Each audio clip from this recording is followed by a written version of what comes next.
Hello guys, a very warm welcome to my channel. I hope you all are doing very well. So in this video we are starting a new topic which is job application. So this is a very important topic both exam point of view से भी और even after exam universities के बाद भी अगर आप job के लिए जाओगे तो आपको ये सीखना बहुत ज़रूरी है। और एक अच्छा जॉब एप्लीकेशन बहुत ज़्यादा आपके प्रोफाइल के ऊपर इम्पैक्ट करता है।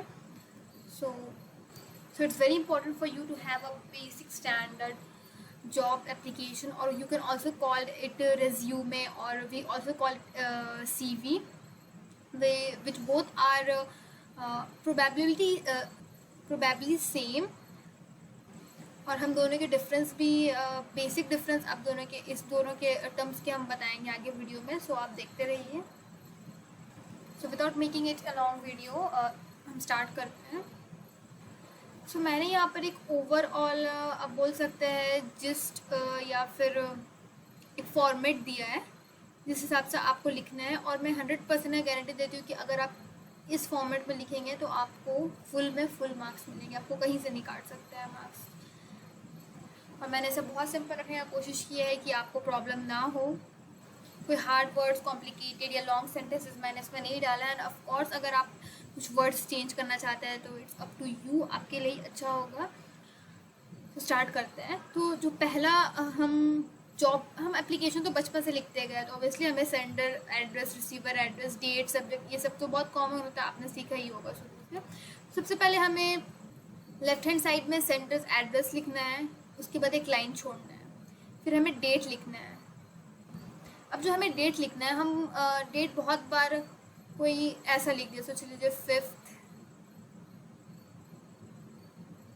सॉरी नॉट TH, 5, 7 एंड 23 ऐसा लिख दिया, तो नहीं, ये नहीं चलेगा। आपको इस फॉर्मेट में ही लिखना है डेट को, like 11th January 2021।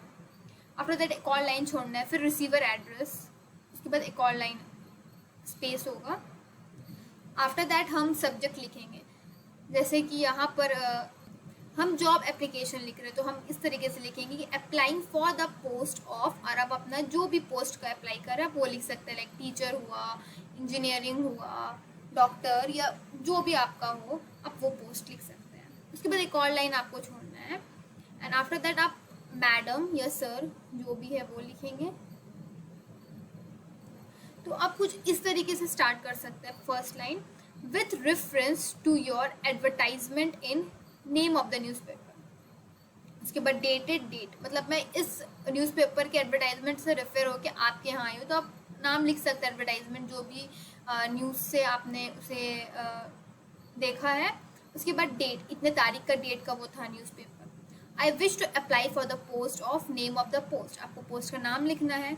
In the reputed specific organisation, आप जो ऑर्गेनाइजेशन में भी अप्लाई कर रहे हैं उसका नाम लिखना है आपको। I have completed my higher degree from name of the university. So यहाँ पर आपने तो बता दिया कि आपका क्या पोस्ट है, आप कहाँ अप्लाई कर रहे हैं, आपने कहाँ से इस जॉब के बारे में पता किया था।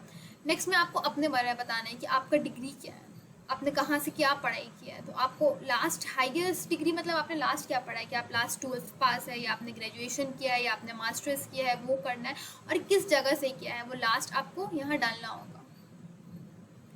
I have also done other qualification, आप यहाँ अदर क्वालिफिकेशन का ऊपर डाल सकते हैं, नॉट ज़रूरी नहीं कि आप डिटेल में डालें, क्योंकि जो भी डिटेल है हम वो रिज्यूमे में डालेंगे। आप ये सिर्फ एक एप्लीकेशन लिख रहे हैं, आपको ये समझना चाहिए। तो आप अदर क्वालिफिकेशन यहाँ डाल सकते हैं। I have very good knowledge in my field of work. I have experience of working at name of the organization. हो सकता है कि आपका पहले, आप फ्रेशर्स ना हो, आपका पहले भी कहीं एक्सपीरियंस हो, तो आपको अपने एक्सपीरियंस के बारे में बताना है कि हमने इस पर्टिकुलर ऑर्गेनाइजेशन से काम किया था और हमने कितने सालों के लिए काम किया था, कितने साल के लिए हमने काम किया, आपको वो लिखना है। I have good command over name of the at least 3 language, आपको कोई भी 3 लैंग्वेज का नाम लिखना है जिसमें आपका गुड कमांड है, अच्छे से आपको वो लैंग्वेज आती हो। ज़रूरी नहीं है 3 हो, अगर आपके पास नहीं है तो ये नहीं कि आप गलत लिख दी कि आपको बाद में जाके प्रॉब्लम हो। तो आप अगर 2 आता है तो आप 2 लैंग्वेज को लिख सकते हैं। 3 से ज़्यादा तो 3 का लिख सकते हैं एटलीस्ट, लेकिन लैंग्वेज 3 बोला गया है। I am also proficient in computer. देखो अब ये जो कंप्यूटर वाला बात हुआ, ये ज़रूरी नहीं है कि आप हर जगह लिखिए, बट अगर आज के टाइम के हिसाब से आप सोचें तो कंप्यूटर जो है वो बहुत इंपॉर्टेंट हो चुका है हमारे लिए। तो हर एक जॉब में, चाहे वो टीचर का हो या डॉक्टर हो या इंजीनियर करो, हर जगह आपको एक टेक्निकल या कंप्यूटर यूज़ करना आना चाहिए। तो आप अगर ये ऐड करते तो ये आपके प्रोफाइल के लिए बहुत अच्छा होगा और एक्स्ट्रा होगा, तो इसलिए मैंने यहाँ ऑप्शनल लिखा है, but if you add that, that is very very good. After that, I have received certificate and award from my work in the past. अब अपना जो भी आपको अचीवमेंट मिले आप उसके बारे में बता सकते हैं। I have pleasant personality and all the skills required for this job, and I hope you find in me a suitable candidate. और हम एंड करेंगे looking forward to hear this from you, फिर एक लाइन छोड़ के thanking you। तो यहाँ पर आप बेसिकली आप सेंडर को बता सकते हैं कि क्यों आपको वो चूज़ करेगा, आपके अंदर ऐसा अलग क्या है। तो आपने वो ऊपर में बता दिया कि मैं ये पढ़ा हूँ, इतनी एक्सपीरियंस है, मुझे ये लैंग्वेज आता है। उसके बाद आप नॉर्मल जो एंडिंग लाइन है आप इस तरीके से एंड कर सकते हैं। आफ्टर दैट आपको एक और लाइन छोड़ना है, फिर योर फेथफुली आपको अपना नाम लिखना है, फिर एक लाइन छोड़ के एक इनक्लोज करके आपको रिज्यूमे करना है। अब ये इनक्लोज करके रिज्यूमे लिखना है, कोई कोई बोलेंगे कि इट्स नॉट इम्पॉर्टेंट, बट मैं बोलती हूँ कि ये बहुत इंपॉर्टेंट है, क्योंकि बहुत बार क्या होता है कि आप एक पेज में एप्लीकेशन लिख रहे हैं और दूसरे पेज में आप स्टेपल करके या पेस्ट करके एक और पेज चिपका के रिज्यूमे डालते हैं। बहुत बार क्या होता है कि वो अलग हो गया, तो जो रिसीवर है उसको ये ना लगे कि आप एप्लीकेशन लेके छोड़ दिए, उसको पता कैसे चलेगा कि आपके पीछे रिज्यूमे भी आपने लगाया था और वो कुछ भी अनफॉर्चुनेट चीज़ की वजह से नहीं है। तो अगर आप ये चीज़ लिख देते हैं तो इससे अवेयर रहेगा कि वो था बट अभी नहीं है, तो ये लिखना इज़ वेरी इंपॉर्टेंट। तो बेसिकली जो ये पार्ट है ये आपका नेक्स्ट पेज में होना चाहिए, but in exam you can continue from this only. हम रिज्यूमे का पार्ट देखते हैं।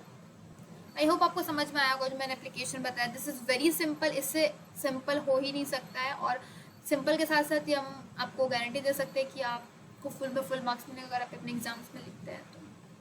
सो coming back to resume, first we have to write our name, mother name, father name, our date of birth, address, contact number, email address, nationality, education qualification.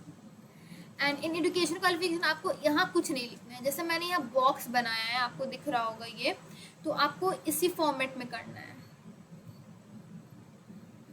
Okay, now आपको serial number लिखना है, like यहाँ पर आप 1 लिखे, 2 लिखे, 3 लिखे।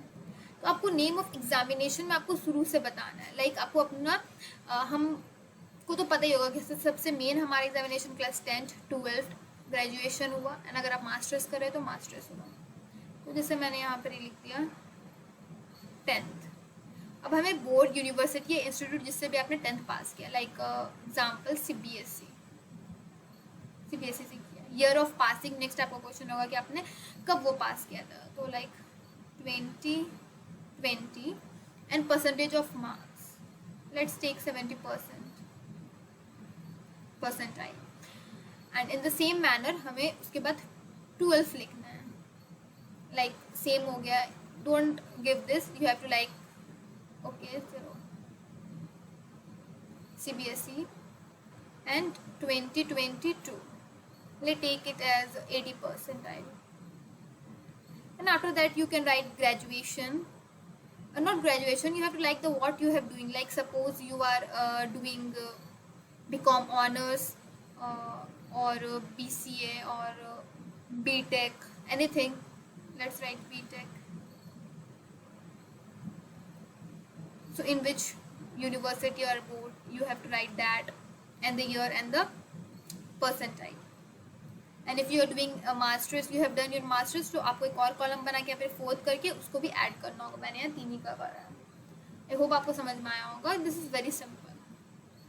After that आपको 10th में क्या करना है, 10th में वर्किंग एक्सपीरियंस बताना है अपना। तो बेसिकली आपको वो लिखना होगा जहाँ भी आपने काम किया है उस जगह का। लाइक सपोज आपने TCS में काम किया है, आपने टाटा स्टील में काम किया है, तो आप वो लिखेंगे।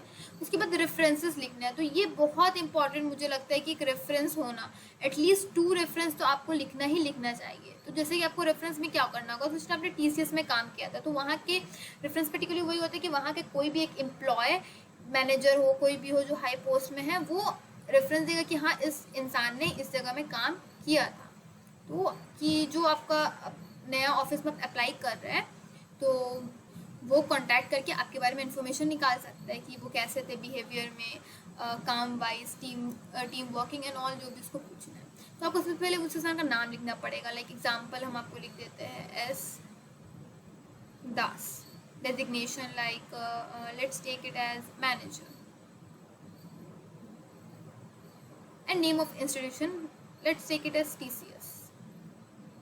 Okay, and the same manner आप यहाँ पर कोई जहाँ आपने कहीं और काम किया होगा आप उसका लिख सकते हैं, या आप सेम कंपनी का 2 रेफरेंस भी दे सकते हैं। एंड लास्ट में आपको एक डिक्लेरेशन देना है। Like you have to write I, your name, declare that the above information is true. आपने जो भी इंफॉर्मेशन ऊपर दिया वो सब सही है, आपने कुछ गलत information, false information, miss information कुछ भी आपने नहीं दिया है। After that you have to write your date, whatever date is to you are submitting, and your signature. Okay, so I hope आपको ये समझ में आया होगा। काफ़ी ज़्यादा इजी है, आपके क्लास 12 बोर्ड्स एग्ज़ाम में आता है। उसके अलावा कॉलेज, यूनिवर्सिटीज़ में भी आपके जॉब एप्लीकेशंस बहुत बार रहते हैं, आप वो दोनों जगह में आप लिख सकते हैं, और 100% हम बोलते हैं आपको फुल में फुल मिलेगा। और मुझे जॉब एप्लीकेशन का इंपॉर्टेंस ज़्यादा बताने का कोई मतलब नहीं है कि आप सब जानते हैं कि कितना इंपॉर्टेंट होता है। It is like your first information, जिसमें आप अपने बारे में सामने वाले को बताते हैं, अपने डिटेल्स इन्फॉर्मेशन, आपका पर्सपेक्टिव, आप कैसे एम्प्लॉय है एंड ऑल। उसके हिसाब से आपको सिलेक्शन मिलता है, इंटरव्यू प्रोसेस उसके बाद होता है। तो फर्स्ट स्टेज और जो फर्स्ट इंप्रेशन आपको एक जॉब एप्लीकेशन देख के ही होता है।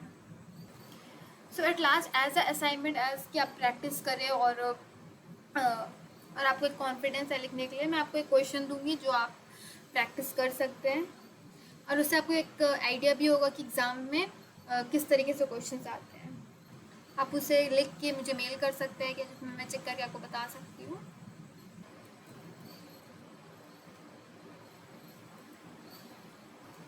सो guys, this is the question. यहाँ आप देख सकते हैं, you are Rohan, resident at EBC road, Kolkata, and you came across the following classified advertisement in local diary, where you have to write the application for the position of a volunteer for the campaign which is Teach India.